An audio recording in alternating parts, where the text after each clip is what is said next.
আজ ভোর 4:30 ঘটিকায় বাগাহাট জোনের সেনা টহল দল উক্ত নির্দিষ্ট এলাকায় পৌঁছে অবরোধ ও তল্লাশি অভিযান শুরু করে। অভিযান চলাকালীন সময় সেনা সদস্যরা সুনির্দিষ্ট একটি স্থানে ইউপিডিএফ মূল এর সশস্ত্র একটি দলকে শনাক্ত করতে সক্ষম হয়।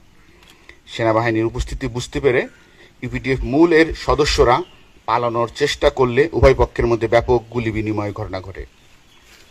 গুলি বিনিময় শেষে সেনা সদস্যরা তল্লাশি চালিয়ে ঘটনাস্থল থেকে একটি সাবমেশিন গান, 3টি দেশীয় বন্দুক, একটি এলজি, একটি সাবমেশিন গানের ম্যাগাজিন, একটি পোচ, 7 রাউন্ড অ্যামুনেশন, 17টি খালি খোসা, 25টি বিভিন্ন লটের এসএমজির খালি খোসা, 2টি কার্তুজ, 4টি ওয়াকিটকি সেট, একটি মটোরোলা ওয়াকিটকি সেট, 4টি ওয়াকিটকি সেটের চার্জার, 2টি ক্যামেরা, একটি স্পাই ক্যামেরা সানগ্লাস, একটি স্পাই ক্যামেরা ডিভাইস চার্জার, 3টি পেন ড্রাইভ সহ অন্যান্য সামগ্রী এবং বিভিন্ন রকম বই উদ্ধার করেন। আমরা সুস্পষ্টভাবে বলতে চাই যে আমাদের অভিযান শুধুমাত্র পার্বত্য চট্টগ্রামের সশস্ত্র দলের বিরুদ্ধে।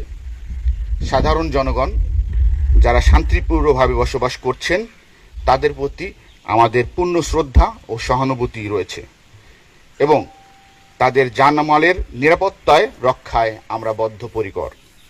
পার্বত্য চট্টগ্রামের সকল জাতিগোষ্ঠীর নিরাপত্তা নিশ্চিত করার লক্ষ্যে আমরা দিনরাত নিরলসভাবে কাজ করে যাচ্ছি এবং ভবিষ্যতেই এই ধারা অব্যাহত থাকবে।